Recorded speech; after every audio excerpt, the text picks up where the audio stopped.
Good morning, guys. Good morning. And I am so glad that you are here with me on today.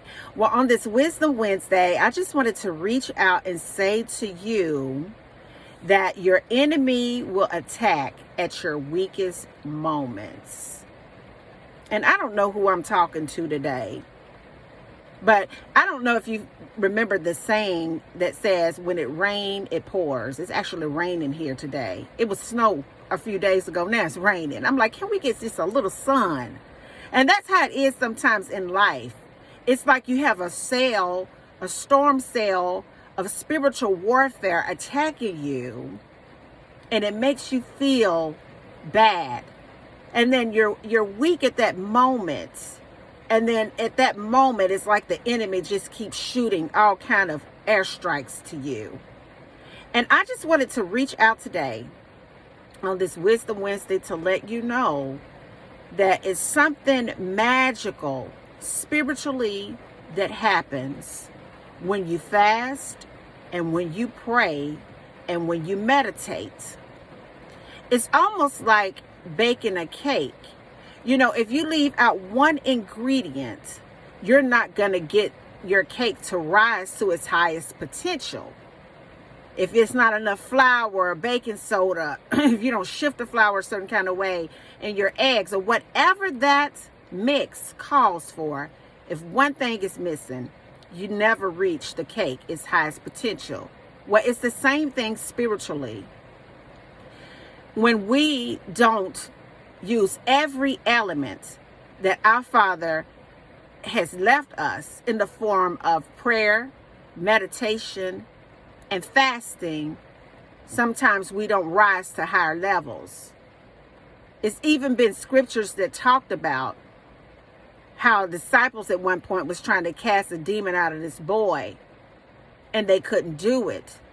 And I just vaguely remember the Lord saying, "Oh, I tell you the truth. Do I have to be with you all the time?" And he repeats back to him that some things in this life, you will not be able to break it unless you fast and pray yourself through it.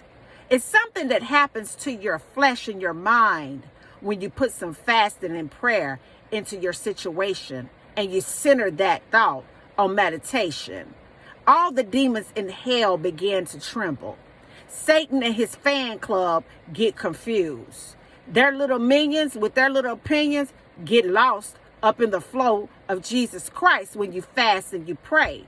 But also on the flip side of all of that too, you're tested more so in your flesh when you fast and you pray. I remember reading about Jesus when he was baptized, how he went out to a high peak in a mountain for 40 days and night, and he fasted and he prayed to begin his mission on this earth. And it was during the weakest moments of his fast that the enemy came with propositions to get him off of his block. And I just want to reach out to somebody and say that you may be in the midst of a situation that you're fighting and you can't seem to get a breakthrough. You may be in the midst of a situation where you're trying to get some traction and you're just running in place. It's like you're sticking to it like glue. You may be in the midst of a situation where you're trying to move forward, but every time you take a step forward, you take 3 or 4 or 5 steps back. You may be in a situation where you intend to do good, but you fall down and you do bad anyway. It's just situations and circumstances all up in this air trying to get you out of the will of God, get you out of the connection of God, get you stuck in an old narrative. And I understand how it feels because I am fasting and praying this month. And the enemy came striking at me with a punch that I normally not even pay attention to. But when you're in a situation where you're weakened, you have to cleave to God even more so that you can have the power to withstand the punch of the enemy. Enemy ain't letting up, because this is life and death that we're fooling with in this time and in this season. So I just want you to know that if you're feeling weak this morning, that it is okay.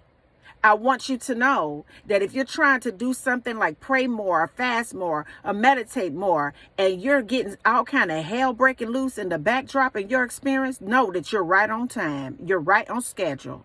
And I want you to know that if you stay with that, if you are repetitive with that, if you just hang in there and be committed with that, then whatever that commitment that you made to God privately on your own, chosen ones, whatever that commitment is, if you stick to that fasting, if you stick to that praying, and if you stick to that meditating, know that sometimes the enemy will come at you to get you off of your block so that you will not get on the other side to the promise.